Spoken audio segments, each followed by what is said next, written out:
He querido titular a esta conferencia G.K. Chesterton, el genio católico que se enfrentó a todo el mundo moderno. Chesterton es un gigante del catolicismo. Y si ustedes en internet han visto alguna foto de Chesterton, desde ya se puede decir que es un gigante. Hay una foto, por ejemplo, en donde sale con una niñita al costado y wow, el tipo se ve enorme, ¿no? Y era gordito. Era grande y gordo, como grande y gordo era su caridad. Era muy bonachón. Y estoy seguro de que Chesterton no tendría ningún problema con que describa así, porque era así la forma en que él escribía. Él podría escribir algo, quien haya leído a Chesterton lo sabe, como: yo soy muy grande de tamaño en mi cuerpo, cuánto espero que Dios me pueda hacer así también grande de tamaño en mi alma, o cosas por el estilo. Él jugaba mucho con el humor, con el sarcasmo, con las palabras. Un absoluto genio. Si no han leído a Chesterton, no saben de lo que se pierden, ¿ok?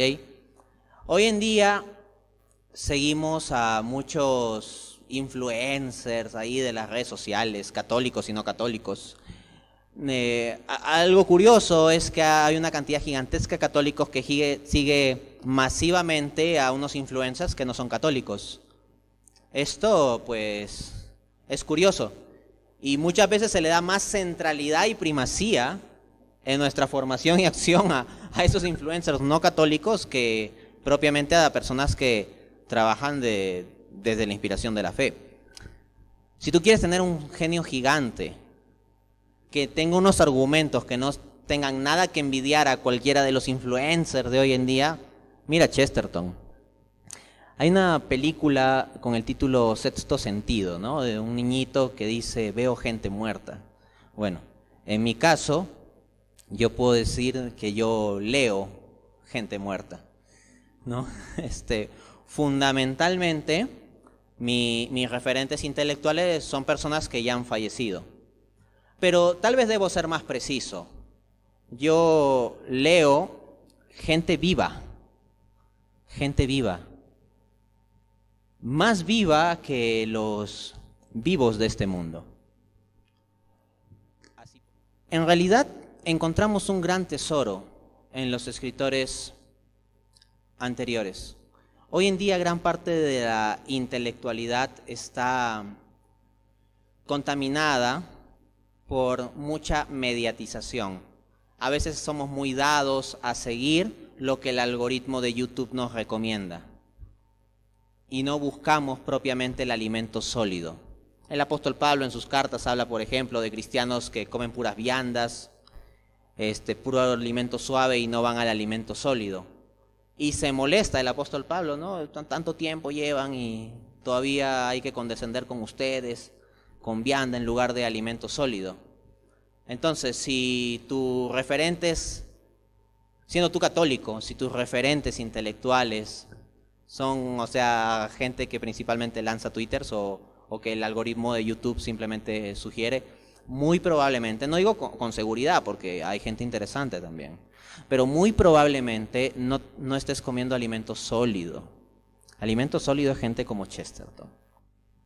Vamos pues a hablar de este genio católico. Y voy a señalar 7 puntos, son 7. 7 puntos en que Chesterton se enfrenta al mundo moderno. Ubiquemos un poco. Chesterton es un autor de finales del siglo XIX e inicios del siglo XX. Y él es un converso. El primero era un agnóstico con un montón de ideas raras, modernistas, revoloteando en su cabeza. Y luego, él, por un proceso de reflexión, de investigación, quiere crear su propio pensamiento que sea correcto. Chesterton lo resume diciendo: yo quise crear mi propia herejía y al final de cuentas no me encontré con que era más que ortodoxia. Y en cierto modo puedo decir que yo he tenido un camino intelectual similar. Yo he partido en mis investigaciones sobre filosofía y teología con una perspectiva de querer destruir intelectualmente la fe católica. investigué muchas corrientes filosóficas y teológicas para destruir la fe católica. Y esto implica despreciar las creencias de mi abuelita muy católica ella. Entonces, yo soy el adolescente rebelde, inteligente, agudo, investigador, que va a refutar todas esas cosas, pues, de abuelitas que creía mi abuelita. Bueno, hoy en día tengo mi doctorado, soy conocido, etcétera, etcétera, pero al final de cuentas, ¿qué es lo que yo propugno y defiendo en todas las tribunas en que puedo? Las cosas que creía mi abuelita. ¿No? Al final de cuentas es eso. Por ejemplo, publiqué una conferencia sobre relativismo moral, criticando el relativismo moral.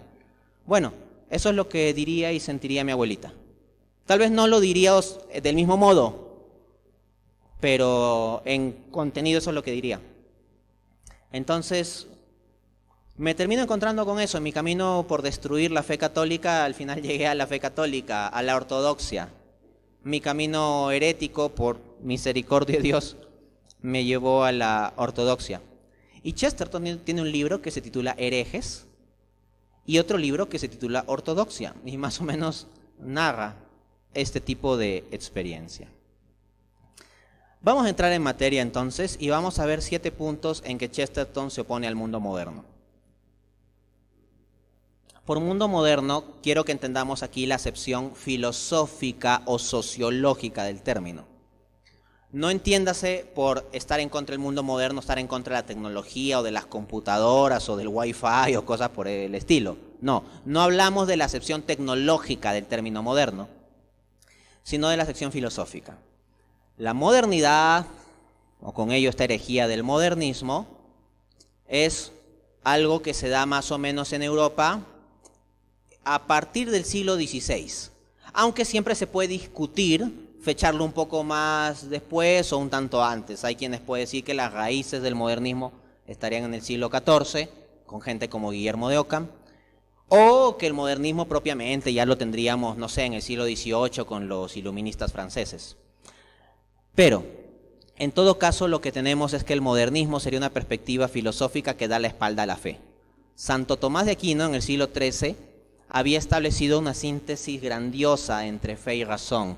Podía ser perfectamente un hombre de fe y perfectamente un hombre racional, sin dificultad. En cambio, lo que plantea el modernismo es que lo auténtico de la razón implica darle la espalda a la fe o renunciar a la fe, o que hay un conflicto entre fe y razón. Y esto lo dirán incluso los modernistas que son hombres de fe, en el sentido al menos de que son creyentes, como Immanuel Kant. Immanuel Kant, filósofo tan alabado y reverenciado por el modernismo, en la crítica a la razón pura, se propone destruir todos los argumentos racionales para la existencia de Dios. Pero Kant no era ateo, Kant era creyente. Y Kant decía, me propuse destruir todo esto de la razón para dar espacio a la fe.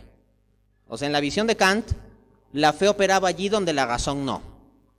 Y había, para tener una fe auténtica en Dios, tenías que destruir los argumentos racionales y entonces la fe era un asunto no de razón pura, como diría el libro de Kant, su primer libro, sino de razón práctica. O sea, teóricamente no puedes justificar de forma racional que Dios existe, por ejemplo, pero en la práctica, para vivir tu vida moral o espiritual, vivirás como si Dios existe bajo esa creencia. Eso es una arbitrariedad absoluta. En cambio, en la visión de Santo Tomás, racionalmente tenemos que Dios existe y como seres racionales hemos de vivir conforme a eso y esto nos lleva a la vida de fe. Hay una armonía entre fe y razón. Chesterton, como gran hombre de fe que es, entonces se va a oponer a esta dicotomía falsa entre fe y razón. Comencemos pues. Primer punto, Chesterton contra el escepticismo. Como es propio de mis conferencias, voy a citar fuentes y comentar. A mí me fastidia mucho toda la gente que dice muchas cosas sin fuentes. Yo que soy de pensamiento tomista, ¿cuántas veces he escuchado? Santo Tomás de Aquino decía que, puntos suspensivos, y pasan a atribuirle una cosa que jamás dijo Santo Tomás de Aquino. Es muy sencillo matar a ese tipo de gente en su argumentación. Le pides una cita. ¿Podrías darme alguna cita de Santo Tomás donde él diga eso? Y ahí se encuentran con problemas. La dificultad es que es tanta la cantidad de gente que dice tal cantidad de falsedades y tonterías en tal cantidad de redes sociales, con absoluta seguridad, que pues yo no puedo estarle preguntando a todo el mundo, porque si no destruiría mi matrimonio. Me la pasaría en las 24 horas del día, ya ni podría dormir, ahí en Twitter, por ejemplo, ¿no? En las batallas campales de perseguir a cada uno que diga una tontería. Pero bueno, al menos aprovecho esta tribuna para decir que las tonterías son tonterías. Hay que ser rigurosos. Citemos a Chesterton entonces. Chesterton, en su libro La incredulidad del padre Brown, 1926, en el relato El oráculo del perro. Siempre son curiosos los títulos que pone Chesterton. Abro cita. El primer efecto de no creer en Dios es que pierdes tu sentido común. Hay una frase que es muy atribuida a Chesterton, que es: cuando el hombre deja de creer en Dios, pasa a creer en cualquier cosa. Esa frase ciertamente capta la esencia del pensamiento de Chesterton, y Chesterton estaría 100% de acuerdo con esa frase. Pero Chesterton nunca la dijo con esas palabras. La frase más cercana que realmente dijo a esa conocida es la que les acabo de leer. El primer efecto de no creer en Dios es que pierdes tu sentido común. Nuestro mundo actual prácticamente no cree en Dios y cree en puras tonterías, en puras estolideces.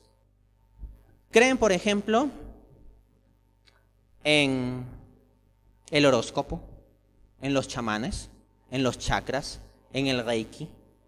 O sea, hay gente que lo ve a uno rezando el rosario y dice: ja, ja, ja, estúpido, ahí creyendo tu basura religiosa, qué ignorante y primitivo eres.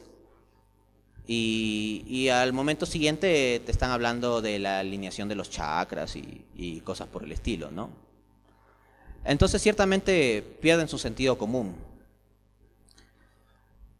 En el pensamiento de Santo Tomás se puede decir que un huevo es un huevo, punto. Hegel te diría que es una especie de una contradicción dialéctica, dinámica entre la pura nada y la facticidad de una gallina. Y Santo Tomás diría: eso es un huevo. Es filosofía del sentido común, no las otras tonterías. O por ejemplo, hoy en día que cada uno define su género, cada uno define su sexo. Y se está llegando a cosas como, eventualmente he visto una noticia, me parece que fue en México el asunto, del tema de la transedad. O sea, se ha hablado de transgénero, ¿no? Entonces, si alguien se siente como de otro género, entonces te identificas así y te tienen que respetar eso, incluso el Estado y las instituciones públicas o privadas, porque si no te discriminan. Bueno, ¿y qué pasa con el tema entonces de la edad también? Hay alguna persona que tiene 14 pero se puede sentir como de 18. Entonces, ¿le vamos a impedir votar? ¿No le estaremos discriminando? O sea, ¿por qué discutirle eso si es un asunto de preferencia personal? O sea, si el tema biológico no va a demarcar o ser condicionante y estructurante para el género, entonces el tema de contabilidad temporal del tiempo a partir de que uno ha nacido no debería ser vinculante para la edad. Entonces hay alguien de 43 que se puede sentir de 67. ¿Y qué significa? Que si la empresa no le comienza a pagar su jubilación, o el Estado no le comienza a pagar su jubilación, lo está discriminando. O una señorita de 14 que se siente de 21. Y si se quiere acostar con un tipo de 42, no debería haber ninguna dificultad en términos de la ley, ¿no? Porque hay que respetar cómo se siente. Entonces, estamos llegando a ese tipo de locura, de que se pierde el sentido común.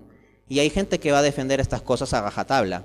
Chesterton genialmente había dicho que llegará el día en que haya que desenvainar una espada por decir que el pasto es verde. Y cuando Chesterton dijo eso, tal vez algunos se burlarán, ¿no? Ja, ja, ja, qué exagerado, tonto. ¿Cómo va a haber que desenvainar una espada y entrar a una pelea por decir que el pasto es verde? Bueno, yo veo muchas peleas en redes sociales por decir que los niños son niños, por ejemplo. ¿Okay? Y la gente se saca los ojos por ese tema. Luego, dice Chesterton en Sobre Ortodoxia, de 1908, capítulo 9. Solamente desde que conocí la ortodoxia, conocí la emancipación mental. Miren, me acuerdo del testimonio de conversión de un protestante que decía una frase que me quedó muy grabada. Él decía: es sumamente liberador ser católico. Ya no tengo que inventar mi propia teología. O sea, su teología del protestante dependía de que con su lectura e interpretación de la Biblia tenía que llegar a su lista de creencias doctrinales correctas. Con todos los análisis de hebreo, arameo, griego, contexto cultural, el contrastar a los autores calvinistas y arminianos y las diferentes versiones que hay de calvinistas y arminianos, etcétera, etcétera. Y él encuentra una emancipación mental cuando recibe un depósito de fe de la iglesia. Y es que mira, si Dios realmente existe, ¿no sería razonable pensar que nos haya dejado alguna instancia desde la cual podamos pensar como un depósito, sin tener que todos tener desde cero que inventar la pólvora? Nosotros ciertamente debemos asumir y conocer nuestras creencias de forma racional, pero que Dios haya dejado esto a que cada uno descubra la pólvora no es muy razonable. La ortodoxia, que Chesterton entiende como la fe católica, el sentido común que no es más que la fe católica, como encuentra Chesterton, es lo que te da la emancipación mental. A mí me emancipa mentalmente pensar que un huevo es un huevo. Si pienso que es una especie de contradicción dialéctica dinámica entre la nada pura y la facticidad de una gallina, pues eso me complica un poco las cosas. O sea, prefiero pelar el huevo y comérmelo en vez de estar con esas tonterías. Prefiero vivir como que los cuadrados son cuadrados, los niños son niños, las niñas son niñas, que hay ciertas cosas que están bien y que están mal, que hay estándares morales. Eso me da emancipación mental. El tener que estar cuestionando a cada instante los estándares morales no te permite hacer nada. Porque si no hay medida de las cosas, entonces tampoco hay cómo vivir. Nos dicen en nuestra sociedad que todo vale, que no hay reglas. Ya. Eso destruye la diversión. Algunos dicen que las reglas son las que destruyen la diversión. No, lo que destruye la diversión es la falta de reglas. Eso también lo entendió Chesterton. Imagínate que yo te diga, juguemos al fútbol, no hay reglas. Entonces significa que si caes al piso y te pateo en la cabeza, puede contar como un gol porque no hay reglas. Y también de que si yo llevo un gorro rojo, debe contar como 2 goles para mi equipo, porque si no está discriminando a la gente que lleva gorros rojos. O que como yo llevo bigote, resulta que las personas que llevamos bigote somos sujetos a ciertos prejuicios sociales, entonces deben compensar a nuestro equipo dándonos 3 goles. Asimismo, ¿qué pasa si el balón sale fuera de la cancha? Eso es imposible, porque si no hay reglas, ni siquiera hay una demarcación de dónde comienza y dónde termina la cancha. De hecho, ¿por qué jugar con un balón de fútbol? Fútbol es un término arbitrario, alguna construcción social. Podrías tomarlo con la mano, como si fuera un balón de básquet, porque al final el fútbol no tiene sustancia, todos son construcciones sociales y cada uno puede cuestionar las construcciones sociales. Se acaba, la verdad, todo sentido en el cual pueda vivirse la vida, incluso a un nivel micro, si decimos que no hay estándares. Chesterton, Ortodoxia, capítulo 5. Mártir es un hombre tan interesado en algo externo a sí mismo que quiere ver el fin de todas las cosas. Uno desea que empiece algo, el otro desea que todo termine. En distintas palabras, el mártir es noble precisamente porque proclama este último lazo con la vida. Pone su corazón en algo fuera de sí mismo. Muere para que algo viva. Entonces, el mártir es alguien que está sumamente seguro de algo y está dispuesto a dar su vida. Yo no hablo aquí del fanático, no hablo aquí del fanático que está dispuesto a matar por su creencia. Eso no es lo que yo propugno y estoy en contra de eso. Yo hablo aquí del mártir, junto con Chesterton, aquel que está dispuesto a dar su vida por su creencia. Yo no estoy dispuesto a matar por mi fe cristiana. De hecho, precisamente por mi fe cristiana no estoy dispuesto a matar. Pero Dios me halle en la disposición de estar dispuesto a morir por mi fe cristiana. Pero si todo es relativo, entonces no vale la pena morir por nada, ¿no? ¿Para qué voy a morir por algo por lo cual no estoy seguro? Sería una tontería. Y entonces suena como muy convincente, ¿no? ¿Para qué morir por algo de lo cual no estoy seguro? Ya, ok. Como que hasta ahí suena muy razonable, muy pragmático. Pero les pregunto, ¿y para qué vivir? ¿Para qué vivir si nada es seguro? ¿Cómo puedo vivir si no estoy seguro de que hay un bien o hay un mal? ¿Cómo puedo vivir si no sé si tengo libre albedrío o si en realidad simplemente soy un subproducto de un conjunto de condicionamientos y el libre albedrío es una ilusión? ¿De qué sirve vivir si no puedo decir que el pasto es propiamente verde o que los niños son niños y las niñas son niñas? ¿Cómo jugar un partido de fútbol si no hay un terreno, unas reglas, un arco? Un partido de fútbol se puede jugar porque hay un lugar hacia el donde patear, hacia donde hay un arco. Entonces, si tú quieres vivir, hay ciertas cosas de las que tienes que estar seguro. Si no está demarcado los límites de un campo de fútbol, ¿cómo puedes jugar al fútbol? O sea, no vale la pena morir por proclamar cuál es el límite de un campo de fútbol, ¿ok? Si es que ese límite es inseguro. Si no sabes exactamente cuál es el límite, ¿para qué vas a morir por algo de lo cual no estás seguro? Pero el problema que se plantea a la inversa es cómo vas a jugar al fútbol si no se puede establecer cuáles son los límites del campo. Entonces nuestra sociedad repudia a los mártires, ¿no? O sea, lo ve como... nuestra sociedad no distingue entre fanáticos y mártires. O sea, pone al que está dispuesto a matar por su fe en la misma categoría del que está dispuesto a morir por su fe. Pero al final de cuentas, si vale la pena vivir, es porque hay cosas por las cuales vale la pena morir.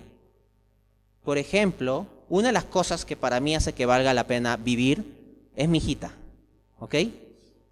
¿Y por qué mi hijita hace que valga la pena vivir? Porque mi hijita hace que valga la pena morir. O sea, realmente mi vida es maravillosa porque la quiero de tal modo que estaría dispuesto a morir por ella. Si yo no estuviera dispuesto a morir por mi hija, no tendría esa luz en mi vida que me da el quererla. Entonces se requiere la disposición de ser mártir para disfrutar de la vida. Estas cosas paradójicas, la disposición a ser mártir para disfrutar de la vida, son las cosas que diría Chesterton. Ese tipo de locuras más lúcidas que toda la sabiduría de los que se creen sabios. Segundo punto, Chesterton contra el materialismo, Ortodoxia, capítulo 2. Siendo el materialismo lo que conduce al hombre hacia el fatalismo completo, como generalmente ocurre, es inútil pretender que se trate en ningún sentido de una fuerza libertadora. Es absurdo decir que avanza especialmente la liberación cuando el libre pensamiento solo se usa para destruir la voluntad libre. Pregúntale a un marxista. Pero un marxista en serio, ¿no? Esos ya casi no se encuentran. O sea, un marxista de verdad, de esos que creen en el materialismo dialéctico de Marx, ¿ok? Ojo, un marxista de verdad, no alguien que te digan que es marxista. Porque también hay una gente pues bien irracional de derecha, o libertarios, que cualquier cosa que no sea la absoluta creencia en el absoluto libre mercado ya le llaman marxista, ¿no? O sea, hay gente que tiene unas categorías mentales en que su cabeza no les da para más, ¿no? O sea, o eres un absoluto libertario o eres un socialista, punto, ¿no? Entonces tienen la mente tan chiquita que nomás hay espacio para esas dos categorías. Bueno, pero yo te hablo de un marxista de verdad, un marxista que cree en el materialismo dialéctico. Para Marx Dios no existe y los seres humanos son solo materia, estructurada en una forma más compleja. En una visión materialista no existe libre albedrío, ¿ok? Porque todo al final está determinado por leyes físicas, o lo que Marx llamaría las condiciones materiales de vida.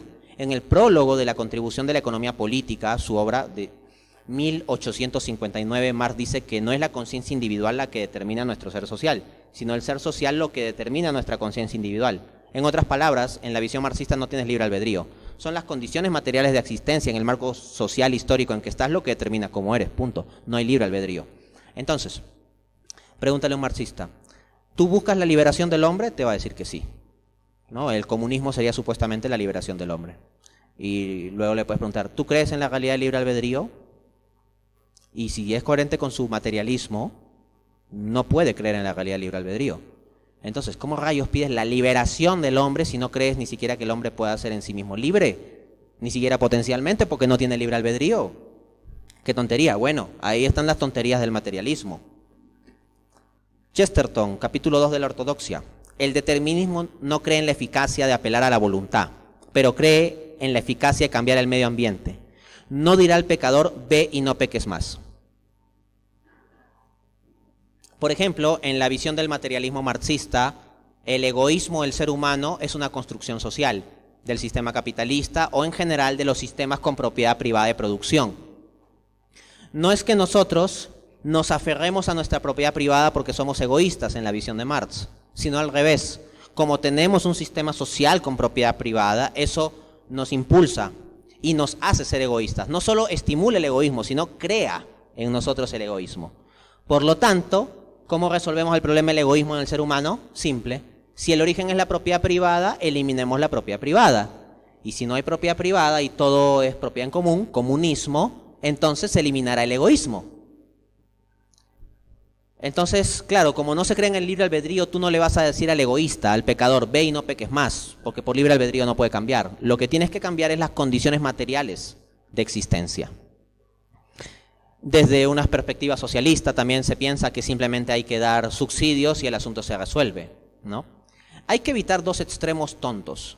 Un extremo tonto es en el que caen algunos libertarios con su frasecita de el pobre es pobre porque quiere. Es un pensamiento simplista. Y pretenden explicar todo el fenómeno de la pobreza con esa frasecita. El pobre es pobre porque quiere, ¿no? Y el otro extremo, tonto también, es pensar que tú resuelves la pobreza simplemente dando subsidios a los pobres. O sea, que el único problema que tienen los pobres es que le faltan recursos. Nada más, que están en malas condiciones. La realidad es más compleja que las mitologizaciones tontas que crean libertarios o socialistas. En la realidad, el fenómeno de la pobreza es complejo. Hay condicionantes sociales. De hecho, si tú naces en una familia pobre, lo más probable es que termines tu vida siendo pobre. Estadísticamente hablando, sociológicamente hablando, hay múltiples estudios que muestran la fuerza estadística de esto. No digo que es una condición absolutamente necesaria, obvia y apodíctica de que si naciste en familia pobre morirás pobre, no. Pero estadísticamente hablando sí. Puedes citarme 800 casos de personas que han salido de la pobreza o tu propio caso, etcétera, pero yo te hablo de estadísticas, yo te hablo de un análisis social. Recuerda que en el mundo no solo existe Twitter o Instagram donde salen ciertos influencers que antes eran pobres y ahora son gente de éxito con mentalidad de tiburón. Oye, en el mundo también existe África, por ejemplo, y la cantidad de población de África es mucho más grande que la cantidad de gente de Instagram que ahora tienen mentalidad de tiburón y tienen plata. ¿Ok? Entonces, el problema de la pobreza no se puede explicar viendo al pobre simplemente como una víctima de sus condiciones sociales. Pero tampoco puedes explicar el problema de la pobreza viéndolo simplemente como alguien que por su mero libre albedrío eligió ser pobre y punto. Hay una confluencia de cosas. Entonces, ciertamente hay determinaciones o condicionamientos en el mundo. Eso lo hay. Pero no debe llevarnos eso a negar el libre albedrío. La realidad es que somos seres humanos con un libre albedrío que actuamos bajo condiciones relativas y limitadas. Y punto. O sea, nuestro libre albedrío no es absoluto, pero es real. Entonces, es una locura del materialismo negar el libre albedrío, y esto lo encuentra Chesterton. Utilizar el pensamiento libre como se llaman los librepensadores. Para negar el libre albedrío es una tontería. O sea, tú eres un libre pensador que utiliza tu pensamiento libre para llegar a la conclusión de que no se puede pensar libremente, sino que todos nuestros pensamientos son condicionamientos del medio ambiente material o el contexto social. Qué tontería, ¿no? O sea, utilizas tu libre pensamiento para decir que no existe libre pensamiento. Así de absurdo es el mundo moderno. Ese mundo moderno se burla de nuestra fe, se burla de la ortodoxia católica, pero lo que proclama no son más que puras tonterías. Y se lo digo de frente. Yo defiendo las mismas creencias que tenía mi abuelita, dada mi conversión a la fe católica. Y así como Chesterton, sí, si he de enfrentarme a todo el mundo moderno, ahí estoy. Y en eso estoy. Pero tengo los elementos para decir que efectivamente, en bloque, múltiples sus creencias son simplemente tonterías. Al darle la espalda a Dios, pierden el sentido común. Punto 3. Chesterton contra el progresismo. Obra Ortodoxia, capítulo 4, dice Chesterton. Tradición significa dar votos a la más oscurecida de todas las clases, nuestros antecesores. Es la democracia de los muertos. Hoy en día se habla mucho de democracia. Todo tiene que ser democrático, ya. ¿Y por qué? Y especialmente hay que dar más votos a los que menos voz tienen, ¿no? O sea, en la democracia habría que ver mecanismos adicionales para que los que menos voz tienen tengan más voz. Entonces llegará un momento en que tal vez tendencias feministas hagan que en votaciones electorales el voto de la mujer valga el doble que el voto de un hombre, por equiparar las cosas. Ya. Pero ¿cuál es la clase que tiene menos voz de todas? La de los que no están vivos aquí. ¿Ok? Ellos no tienen voz. Entonces, los que no están vivos, en este mundo al menos, son las personas que han construido la tradición. Entonces, se vota sobre el aborto, ya. Discuten los que estamos vivos terrenalmente aquí, ya. 51% vota que se apruebe el aborto, 49% que no. ¿Y dónde quedan los votos de nuestros antecesores? De toda esa gente que históricamente a lo largo del conjunto de historia de la humanidad se ha opuesto al aborto. ¿Dónde quedan sus votos? Bueno, esa es la tradición. Entonces, si queremos ser auténticamente democráticos y dar voz a los que no tienen voz, bueno, fundamentalmente hay que dar peso a la tradición, a nuestra tradición cristiana, de la cual la civilización occidental ha escupido. El transcurso de la civilización occidental me hace pensar en aquellos adolescentes que tiran la puerta diciendo a sus padres: no necesito nada de ustedes. Y lo dice con la ropa que le compraron sus padres, con el cuerpo que si se ha preservado es por el alimento que con el sudor de su frente han ganado sus padres, con las zapatillas caras que le regalaron sus padres. Tira un portazo de la puerta del cuarto que construyeron sus padres. Y dice: no los necesito, váyanse al cuerno. Bueno, es el mundo moderno. El cristianismo ha construido las bases de la civilización occidental que tenemos. Y esa misma civilización occidental le ha escupido. Entonces tenemos Europa construida con base en una cristiandad, en un proceso complejo de la tan despreciada Edad Media. Y en la Edad Moderna, ¿qué dicen los humanistas? Acá todo ha sido oscurantismo y necesitamos el renacer de lo grecorromano, olvidémonos de lo cristiano. Los iluministas, la religión cristiana no es más que superstición, guiémonos de la razón y la ciencia. Se escupe sobre la fe, así como un adolescente escupe sobre sus padres. Chesterton, capítulo 9 de la Ortodoxia. Sé que me dirán que Japón se ha hecho progresivo, o sea, progresista, ¿no? Pero, ¿cómo podría ser esa una respuesta si decir que Japón se ha hecho progresivo quiere decir en realidad que Japón se ha europeizado?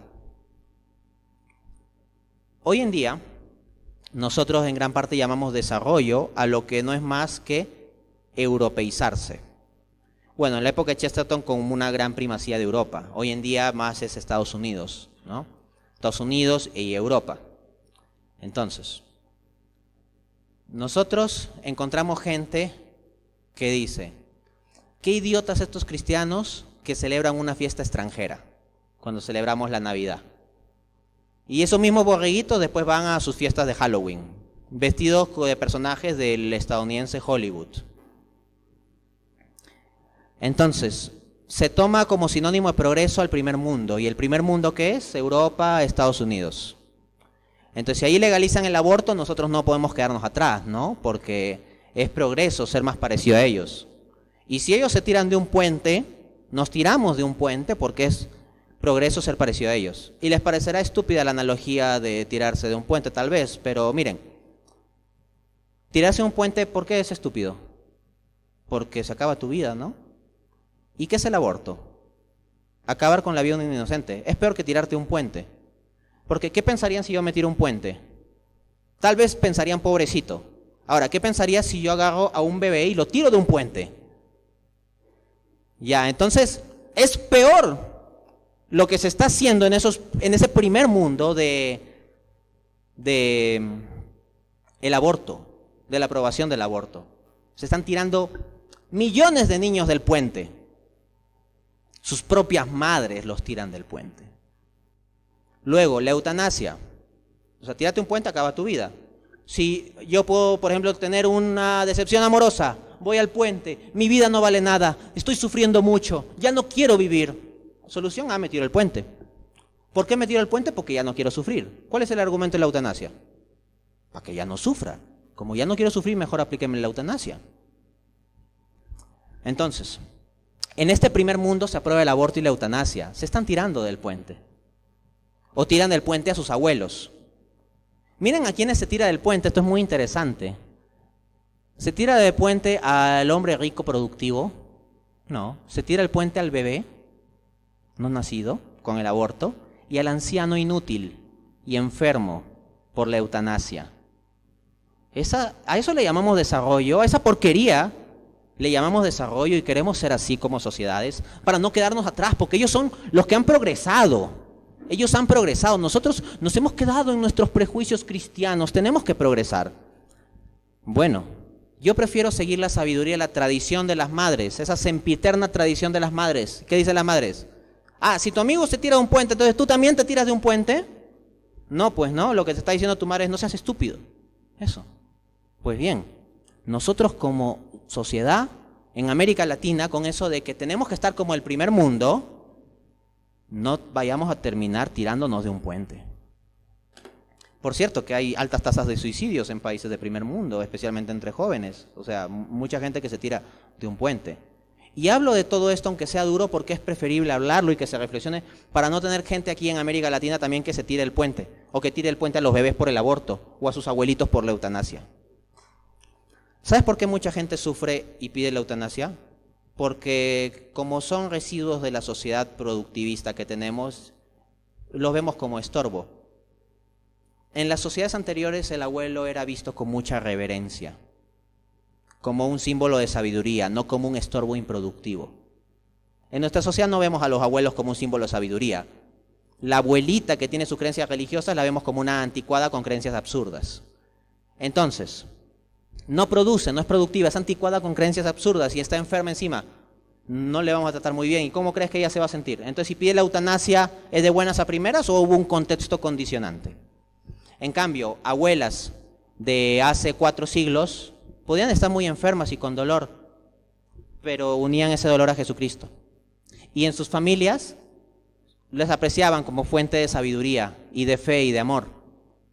Y les veían como una parte orgánica y funcional de la familia, aunque esté tirada en una cama, porque se da importancia a la fe y a lo espiritual. Esas abuelitas probablemente no pedirían la eutanasia. 4. Chesterton contra la herejía. De su obra Herejes, de 1905, capítulo 1, abro cita. No me inquieta Mr. Bernard Shaw, era un amigo y enemigo de Chesterton a la vez, amigo personal, enemigo intelectual. Yo también tengo los míos, gente a que personalmente quiero y oro todos los días, incluso por algunos de mis enemigos intelectuales. No me inquieta Mr. Bernard Shaw como uno de los hombres más brillantes y uno de los hombres más honrados que hoy viven. Me inquieta como hereje, esto es, como hombre cuya filosofía es completamente sólida, completamente coherente y completamente equivocada. Uno puede construir un sistema materialista de pensamiento completamente coherente.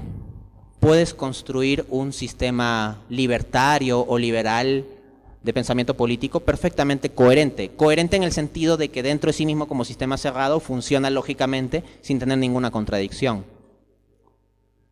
Pero eso no significa que sea verdad, puede estar completamente equivocado. Por ejemplo, la luna es de queso. ¿Alguien puede decirme qué regla lógica he violado en esa proposición? Revisa todos los manuales de lógica que quieras. No hay ni una sola regla lógica que yo haya violado al decir la proposición la luna es de queso. Pero eso no quita que sea una tontería por su contenido. Entonces una filosofía puede ser coherente y sólida en el sentido lógico y al mismo tiempo estar completamente equivocada. Que algo suena coherente porque no tiene contradicción no implica que no sea cierto, no implica que sea cierto. El epistemólogo argentino Mario Bunge construyó un modelo matemático perfectamente coherente sobre los fantasmas, pero de ahí no se sigue que los fantasmas realmente existen tal como lo modeliza Bunge, aun cuando el modelo sea coherente. Entonces, no porque escuchen un discurso que es coherente en sí mismo, automáticamente asuman que es verdadero. Dice Chesterton también en Herejes, capítulo 1.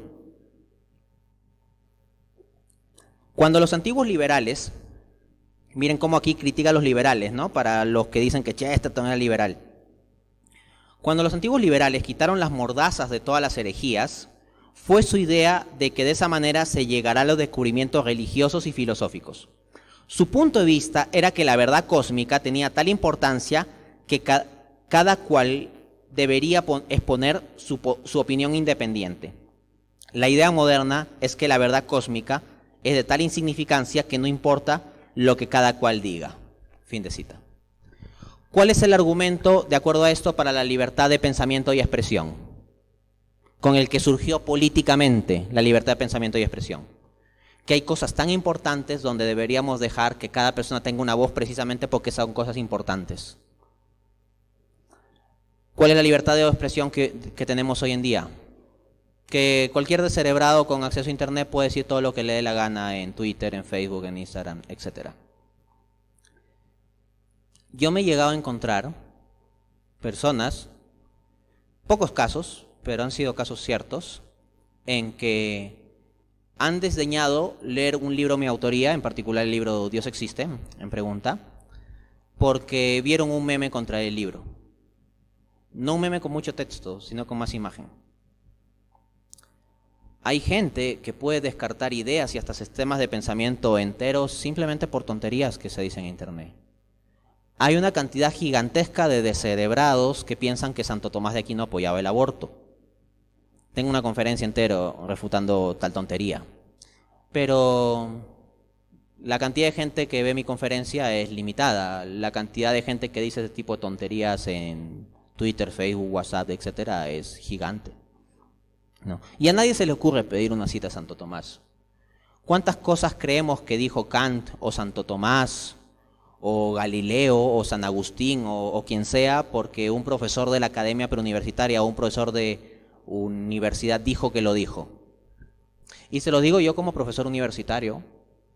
¿Okay? Yo no suelo tener automáticamente respeto intelectual porque alguien tenga algún tipo de condición.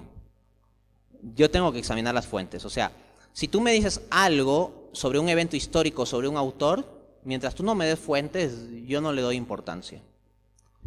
Lamentablemente yo vivo en un mundo en donde la gente no piensa así. Entonces, si la gente tuviera la pertinencia de pedir fuentes en lugar de asumir las tonterías que dicen los demás, me ahorrarían el 80% del tiempo que gasto resolviendo consultas. Y ese tiempo lo podría dedicar a escribir más libros o a estar más con mi esposa, con mi hijita, etc. Hay gente que leyó algo en internet que se dijo sobre la Iglesia Católica. Cosas como, ¿verdad que en el sótano del Vaticano, como 6 pisos debajo subterráneamente, hacen sacrificios a Satanás y lo adoran y beben sangre de niños? ¿Verdad, Dante? Así. Le estoy caricaturizando un poco el caso. Pero ojo, digo un poco, no mucho.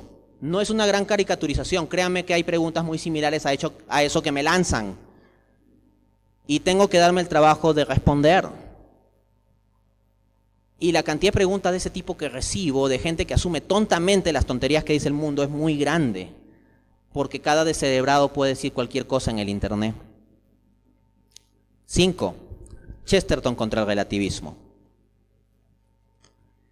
Ortodoxia, capítulo 5. La teoría de que todo es bueno se convierte en orgía de todo lo que es malo. O sea, el relativismo dice que no hay estándares morales absolutos. Bajo un estándar de objetividad moral hay por acá lo bueno, por acá lo malo. Se puede distinguir lo bueno de lo malo. Pero si dices que lo bueno es lo que a cada uno le parezca, esa es una orgía de todo lo malo, pues. Porque hay gente a la que le parece bien, por ejemplo, robar, ¿no? Se dan algún tipo de justificación. Hay gente a la que le parece bien, pues, una interrelación de pareja entre una persona mayor de edad y una persona menor de edad. Existe eso. No solo en el mundo islámico, sino también en el mundo civilizado de la Europa y en Estados Unidos. Y si les parece bien, y si se les da bien, entonces no pasa nada, ¿no? De acuerdo a la lógica del relativismo que tenemos en nuestro mundo. Entonces la teoría de que todo es bueno, la teoría de que todo es bueno según le parezca a cada quien, es una orgía de todo lo malo. Eso es lo que tenemos en nuestra sociedad, una orgía de todo lo malo. Chesterton, Ortodoxia, capítulo 7. Una regla estricta es necesaria, no solo para reglamentarse, sino también para rebelarse. Para cualquier clase de revolución es necesario que exista un ideal fijo y familiar. Algunas veces el hombre obra lentamente sobre las ideas nuevas. Solo sobre ideas viejas obrará con rapidez. Fin de cita. ¿Qué pasa si yo me rebelo contra el sistema? Si me rebelo contra el sistema, significa que considero que el sistema está mal. Y yo digo, soy un rebelde contra el sistema. Ok. El punto es, ¿por qué te rebelas? Porque el sistema está mal. ¿Y por qué está mal? Y para que justifiques por qué está mal, tienes que tener un estándar de lo que está bien. Tú no puedes decir que una línea está torcida si no tienes un estándar de lo que es una línea recta. Entonces, si tú eres un relativista, no puedes ser propiamente progresista. Es una contradicción. La contradicción en la que vive el progresismo en la práctica, claro está. Porque progresismo significa que lo que viene hacia adelante es mejor que lo que estaba hacia atrás. Progreso. Lo de adelante es más evolucionado, mejor, más valioso que lo anterior. Ya. Pero entonces tú tienes que tener un estándar para decir cómo lo nuevo es mejor que lo anterior.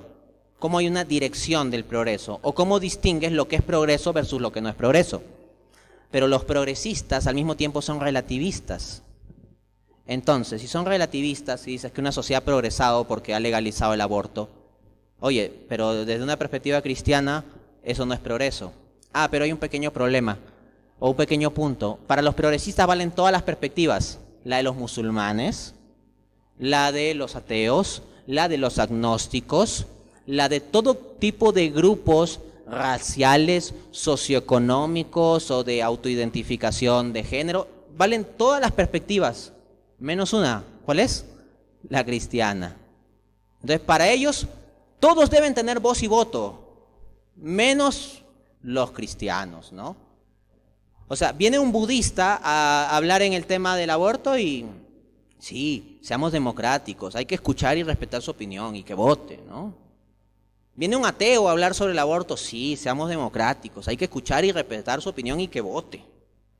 Una mujer a hablar sobre el aborto, sí, que hay que ser democráticos y respetar y escuchar su opinión y encima su voto vale por 2 para procurar la igualdad, porque históricamente, etc. Y viene un cristiano. No, ese es antidemocrático, ese que no vote. ¿No? Eso es lo curioso del relativismo y el progresismo. Todo es relativo. Todo puede ser verdadero o falso. Menos lo cristiano, ¿no? O sea, para los relativistas lo que sí es de todas maneras falso es lo cristiano. Eso sí es obviamente y falso y es absoluto que el cristianismo es falso. Todo lo demás es relativo. Ellos incluso están dispuestos a escuchar al Islam, que el Islam es ciertamente integrista y totalitarista. Y van a dar mucha voz al Islam, como sucede en Europa. Pero los cristianos sí no nos quieren dar nada de voz. Sexto, Chesterton contra el hedonismo. Esto el hedonismo, la búsqueda del placer, ¿no? Como fin. Ortodoxia, capítulo 6. Las restricciones del cristianismo le entristecían simplemente porque era más hedonista de lo que sería un hombre sano. Fin de cita. Por ejemplo, hay gente que se queja de la monogamia en nuestra sociedad. De hecho, el filósofo premio Nobel de Literatura, Bertrand Russell, en su obra ¿Por qué no soy cristiano?, se queja sobre la monogamia. ¿Ok? Y si tú investigas cómo fue la vida personal de Bertrand Russell, pues no es que sea una vida muy ordenada. Entonces Chesterton hace ver eso aquí. No se refiere a Bertrand Russell, se refiere a otra persona. Pero lo que dice Chesterton es que muchas de las personas que se quejan por las restricciones que pone el cristianismo sobre el tema de la sexualidad, pues son personas en realidad que no tienen una concepción sana sobre la sexualidad. En toda la historia, ¿cuándo hemos tenido una sociedad que escupa más sobre la concepción cristiana de la sexualidad que esta? ¿Y cuándo en toda la historia hemos tenido una sociedad en la que sucedan tantos desórdenes sexuales como la nuestra? Entonces esto es curioso. Y si piensan que esto es un discurso religioso, permítanme darles un dato. Hay un foro, que me parece que se llama Reddit, en una de mis obras, lo cito, estoy casi seguro de que es Reddit, en que hay un subforo, o mejor dicho, Reddit es como una plataforma de foros, y hay un subforo que se llama NoFap, ¿ya? Que es para jóvenes que quieren dejar el hábito de la pornografía. Y se hizo una encuesta en ese foro sobre cuál era la motivación por la cual estaban procurando dejar su hábito, su mal hábito? Desde la perspectiva cristiana llamémosle vicio porque es un hábito de lo malo. Bueno, el porcentaje de personas que dijeron que lo hacían por motivos religiosos era 7 u 11%. Ya no me acuerdo cuál de las dos cifras, pero no era más de 11%. Lo tengo citado en mi libro, en mi libro La economía irracional. Libro La economía irracional. Entonces, la gran mayoría de personas que buscaban salir de sentirse prisioneros del hábito de la pornografía, lo hacían por razones no religiosas. Al menos de acuerdo a lo que declaran. Y no deberíamos pensar que ellos están mintiendo. Están en un foro no religioso declarando de forma anónima en una encuesta. Entonces, las personas que tanto escupen sobre la moral sexual cristiana son personas que muchas veces no es que vivan una liberación sexual, sino que son esclavos de una sexualidad desordenada. En su artículo, Reforma Social versus Control de la Natalidad de 1927, apunta Chesterton: el normal y verdadero control de la natalidad se llama autocontrol. Efectivamente. Miren, hay países donde se ha extendido mucho los métodos anticonceptivos. Y un argumento es que con más métodos anticonceptivos habrá menos abortos, por ejemplo, ¿no? Al haber menos embarazos no deseados, entonces habrá menos abortos. Bueno, los países donde hay más abortos son donde están más extendidos los métodos anticonceptivos. Si yo digo que voy a apagar un incendio y lo mejor para apagar un incendio es la gasolina y comienzo a echar gasolina y veo que el fuego crece, en algún momento tendría que replantearme mi estrategia, ¿no? Por ejemplo, se ha dicho que para evitar las enfermedades de transmisión sexual lo que hay que hacer es impulsar intensivamente la entrega de preservativos a adolescentes. Bueno, ese tipo de políticas se han seguido en Brasil, por ejemplo, y el problema sigue siendo muy patente y extendido en naciones como esas. No pareciera que el control de la natalidad se da propiamente por los métodos anticonceptivos, sino por lo que decía Chesterton con sentido común, por el autocontrol. Estadística pura, miren. Un producto anticonceptivo, como un preservativo, el producto más extendido, ya. Si tú vas a las indicaciones técnicas, no dice que tiene una fiabilidad de 100%. La fiabilidad de los preservativos fluctúa entre el 97 al 99%, ¿ya? Estadísticamente hablando, si hablamos del concepto técnico de intervalos de confianza, y yo he enseñado estadística a nivel universitario e incluso a nivel de posgrado, ¿ok? Básicamente se traduce en lo siguiente, que de 100 intentos fallarán, un intervalo de confianza del 95% implica que de 100 intentos, de repetirse varias veces, en promedio al final fallarán como 5 de cada 100, ¿ya? Entonces, si estamos hablando de una confiabilidad de los preservativos entre el 97 al 99%, de todos los jóvenes que usen preservativos, hay que contabilizar esa cantidad de jóvenes, ¿ya? Luego, de esa cantidad de jóvenes, o planteémonos solo en adolescentes, ¿ya? Contemos toda esa cantidad de adolescentes. Ahora, multipliquemos eso por la cantidad de veces que esos adolescentes incurren en realizar el acto que ya se me entiende, ¿no? Porque no es que lo hagan una sola vez normalmente, ya. Entonces, tienes que considerar toda esa cantidad. Luego, multiplica esa cantidad total por, seamos optimistas, preservativos de confiabilidad 100%, ya, por 0.01. Lo que te salga es, estadísticamente hablando, lo que se esperaría que se dé como embarazos no deseados. Y van a ser no deseados porque si usaste preservativos porque no deseabas que se dé el embarazo, ¿no? Ya. Y de ese porcentaje de embarazos no deseados, como son no deseados, una cierta parte de esa gente va a decidir matar a sus hijos, porque no los desea, pues. Hay otros que seguirán adelante, pero otros los decidirán matar. Y estas estadísticas, si tú te la pones a pensar en números reales, te termina botando un problema social mucho más grave que cuando normalmente la sociedad tenía más atención a la idea de la castidad, de la fidelidad y de los valores cristianos. Eso funciona mejor. Chesterton, Ortodoxia, capítulo 3. Su propia capacidad de goce destruía la mitad de sus goces. Procurándose placeres, perdió el placer principal, porque el placer principal es la sorpresa. Hay muchas personas que se han entregado como esclavos a la sexualidad, al sexo, y que ya no sienten placer. Miren, esto se ha investigado científicamente. Las adicciones no es solo inyectarte una sustancia. Hay gente que es adicta al trabajo, hay gente que es adicta a los juegos de azar, por ejemplo. Entonces, si puede haber adicciones de conducta, ciertamente se puede hablar de una adicción a la pornografía, por ejemplo. Entonces, se ha encontrado algo interesante en los estudios científicos sobre el asunto. Que hay un efecto de umbral. Se lo voy a poner el ejemplo con la droga.